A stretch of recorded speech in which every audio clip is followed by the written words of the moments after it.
మేడ్చల్ జిల్లా పీర్జాదిగూడలో student suicide కలకలం రేపుతోంది.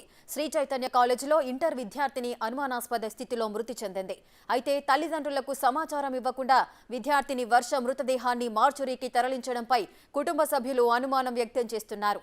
కళాశాల యాజమాన్యం తీరుపై ఆగ్రహం వ్యక్తం చేస్తూ ఆందోళనకు దిగారు. వర్షది ఆత్మహత్య కాదు, హత్యేనని ఆరోపిస్తున్నారు ఆమె కుటుంబ సభ్యులు. కాలేజీ యాజమాన్యం విద్యార్థిని ఉరివేసుకుందని చెబుతోంటే అదంతా కట్టుకథేనని మండిపడుతున్నారు. ఘటనపై సమాచారం అందుకున్న పోలీసులు కేసు నమోదు చేసుకుని దర్యాప్తు చేపట్టారు.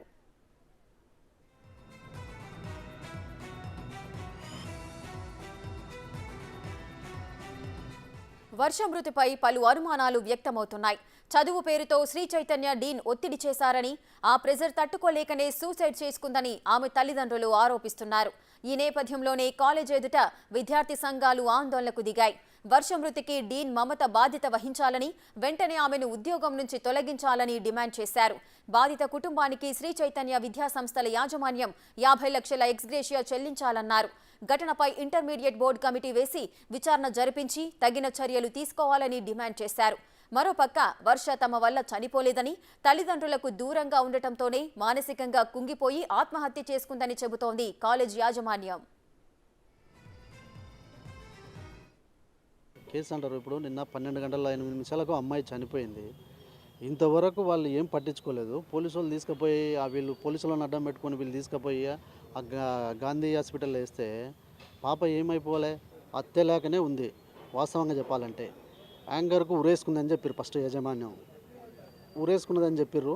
అక్కడ ఉరేసుకోవడానికి ఆనవాళ్ళు కనిపించట్లేదు. ప్లస్ మళ్ళా తర్వాత అయిపోయినాక రాత్రి మళ్ళీ 12 గంటల తర్వాత వచ్చి మళ్ళీ యాజమాన్యం మొత్తం కూర్చొని ఇక్కడ ఉన్న స్టాఫ్ కూర్చొని వచ్చి ఏం చెప్తున్నారంటే, మాకు మళ్ళీ లేదు, ఆ అమ్మాయే చున్నితో నా బిగ్గర బిగించుకున్నది అన్నారు. మానవత్వం ఉన్న ఒక